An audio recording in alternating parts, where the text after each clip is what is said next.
The movie kicks off with Wolverine volunteering for a brutal experiment to get indestructible metal claws. He's chained down while a major watches from above. The moment the order is given, Wolverine is lowered into a chemical tank. Machines fire red-hot needles into his body, and molten adamantium is fused directly to his skeleton. The pain is unreal. His heart rate keeps climbing, and memories from his entire life start flashing through his mind. Then his heartbeat hits 300 and suddenly flatlines. Everyone thinks he's dead. Experiment failed. But seconds later, his heart starts beating again. The Major is thrilled. It worked. Erase his memory. He wants Wolverine to become the ultimate weapon. Big mistake. Wolverine hears everything. His eyes snap open. 3 metal claws burst from each hand.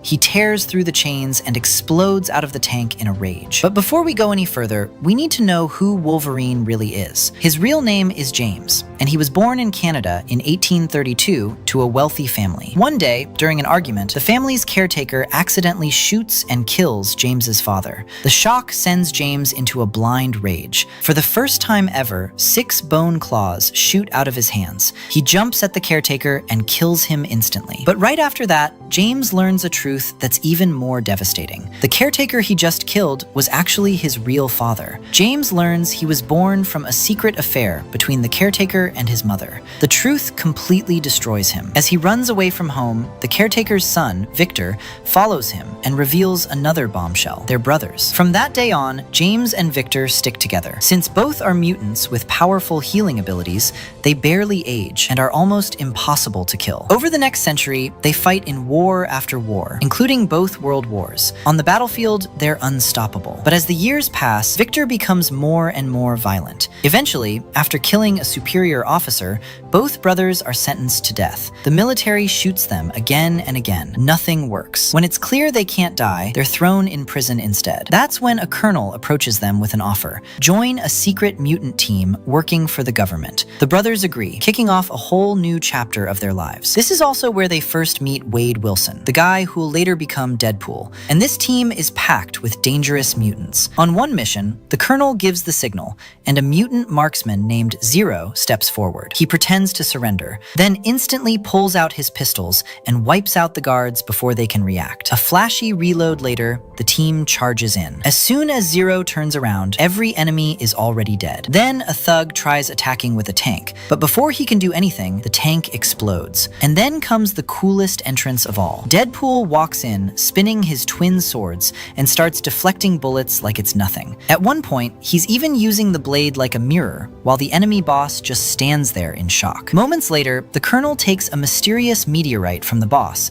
and forces him to reveal where it came from. The team heads to a nearby village. They take the villagers hostage and demand the rest of the meteorite fragments. When the village chief refuses, the colonel orders the entire village wiped out. That's where Wolverine finally draws the line. He stops Victor and tells him they never signed up to murder innocent people. But Victor doesn't care. At this point, he's become addicted to violence and actually enjoys it. Watching his own brother turn into a monster, Wolverine realizes he can't be part of this anymore. So he rips off his dog tag, throws it on the ground, and walks away from the team for good. 6 years later, Wolverine is living a quiet life in Canada with his girlfriend, Kayla. For the first time in years, he's actually happy. One day, while working at a logging camp, an unexpected visitor shows up, the colonel. He warns Wolverine that someone is hunting down members of their old mutant team one by one, and they could be next. Wolverine wants nothing to do with it. He ignores the warning and goes back home. But the very next day, as Kayla is driving to pick him up from work,